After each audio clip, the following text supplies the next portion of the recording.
I recently sent out a post to the subreddit r/ghosts asking users what their most terrifying ghost encounters were.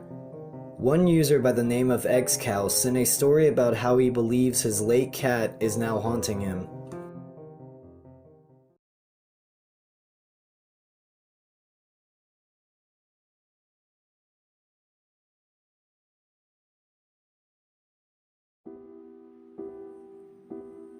Did you know that feral cats and small children sound almost identical? I do. Look guys, I love anime. I'm not exactly a otaku, I just don't like going out and doing social things on my own.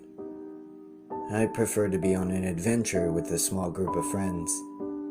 Regardless of that, my obsession with Japanese and Asian culture is strong. I've been training myself with mock weapons for a few years now. Started with nunchaku, because of a friend. He gave me his old pair for my 30th birthday, immersed myself in it, and loved it.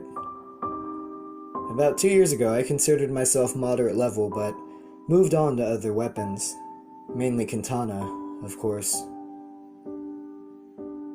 Around the same time, actually just before, the being that loved me the most, my best companion, passed away. When he was alive, he was so loving and affectionate, and all he wanted was to be pet and loved by me. And I loved that little guy so hard, even though he was so annoying. My little cat, Dookie. I know, joke name, but I loved him the same. I was the one that ran over his skull. I didn't even know. When I pulled into my driveway after the 12+ hour shift, he was napping along one of the cracks where grass grows. The anguish I heard when I got out of my car, seeing him flop like a fish, holding him in my arms only to see his eyeball falling from the socket. I can distance myself from a lot of things, but never that. I will never forget that. I dug up a grave for him the next day. There was a piece of our old driveway buried there. It seemed like a good headstone. I visited him a lot the next few months. Every day. Then every few days. Then once a month or so. It was over a year, I think it had been until last night. As I said, I have nerd tendencies. Recently I've decided to start cleaning and working out more, instead of just sitting around binging anime on my days off. So I swept, and I mopped, and I swept more, and I mopped more. I took up the rugs beforehand, and at the end went to shake and beat them out. And I heard a pained cry from a feral cat. Did you know that feral cats and small children sound almost identical?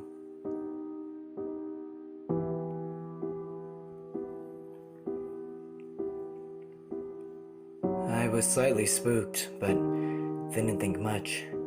I started doing my usual workout, which pretty much consists of me swinging around a bakken like I know what I'm doing. But I kept hearing these moans get louder and louder. I called out to it, assuming it was a starving cat. "You hungry, guy? I'm sorry," hoping it would go away. But when I went back to practicing it got louder and started to sound more like a human child. I threw the rugs inside, preparing to make a quick getaway, but also thinking I'm being stupid. Ghosts don't exist, right? I mean, I believe in them, but they don't really exist, right? I continued practicing again, trying to calm my nerves and thinking this blunt weapon I'm trying to use will help me. But the noise continued, from another direction. Nope. Done. I rushed inside, put everything away, and dried off the sweat. Still, lingering thoughts of Dookie crept into my mind. Was he angry? Did he miss me? I called out to him, but he never answered or approached. I'm still not sure what happened.